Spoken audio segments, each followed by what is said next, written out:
हमेशा full pledge रहते हैं शेयर्स में, राइट। तो इसका मतलब ये नहीं कि मैं दिवालिया हो जाऊंगा। इसका मतलब ये है कि शेयर्स प्लेस करके आप जब प्लेस करते हो जब आपको कॉन्फिडेंस होता है कि उससे आप जो प्लेस कर रहे हो उससे कोई और कैपिटल आप जनरेट कर रहे हो, वो आप क्या कर रहे हो उससे, वो इंपॉर्टेंट है, राइट। अब प्रॉफिट और लॉस देख लेते हैं इसको। और ऑपरेटिंग प्रॉफिट इसका 2020 में था 500 करोड़ और अभी है 2331, यानी 500 से 4 गुना ज्यादा कर गया ऑपरेटिंग प्रॉफिट। अब आप बताओ 500 से 2331 करोड़ का ऑपरेटिंग प्रॉफिट, 4 5 साल 5 साल में 4 गुना ऑपरेटिंग प्रॉफिट बढ़ा है, which is very good in terms of नुमामा वेल्थ। जो मैंने सोचा नहीं था कि नुमामा तो मैं सुनता ही हूँ, उस जैसी कंपनी इतना ज्यादा करेगी, मुझे पता ही था। अब कैश फ्लो अगर देखा जाए तो उसका कैश फ्लो लगातार माइनस में है, यानी कि पहले -500 2020 में और मार्च 2025 में -333। तो देखा जाए तो पहले इनकी जो कैश फ्लो थे वो नेगेटिव में थे लगातार, तो वो नहीं है अभी।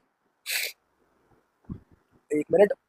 और जो जो इसके कैश फ्लो थे वो लगातार नेगेटिव में थे। 2020 में -500 करोड़, 2021 में -1008 करोड़। और तो माइनस में इनका जो वो था कैश फ्लो बढ़ता जा रहा था, पर 2025 में अब इनका कैश फ्लो कम हुआ है, माइनस कम हुआ है, -331 करोड़। मतलब कि अब शायद अगले साल आप इसको पॉजिटिव कैश फ्लो में देख पाओगे, राइट। पर इनका नेट जो कैश फ्लो है वो पॉजिटिव है। मतलब कैश फ्लो जो ऑपरेटिंग एक्टिविटी से है वो नेगेटिव है, पर नेट कैश फ्लो, क्योंकि कैश फ्लो भी बहुत अलग अलग चीज होता है। कैश फ्लो ऑपरेटिंग एक्टिविटी अलग होती है, इन्वेस्टिंग एक्टिविटी होती है, फाइनेंसिंग एक्टिविटी अलग होती है। तो देखो फाइनेंसिंग एक्टिविटी से लगातार कैश फ्लो पॉजिटिव बना रहे हैं, तो उसकी वजह से net cash flow 164 positive crore पे, मतलब कि जो फाइनेंसिंग का ये काम कर रहे हैं वो इसमें सॉलिड है भाई।